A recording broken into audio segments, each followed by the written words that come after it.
Ngayon ang araw siguro, ay ngayon ang araw na expect natin, no? Kahapon parang nagkamali tayo kasi record, hindi na iwas to record, so kailangan natin bantayan itong maigi itong saw na ito.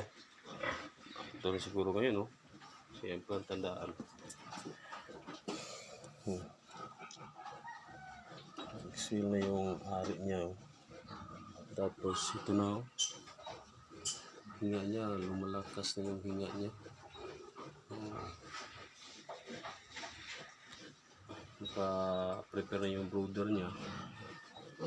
Yung brooder light.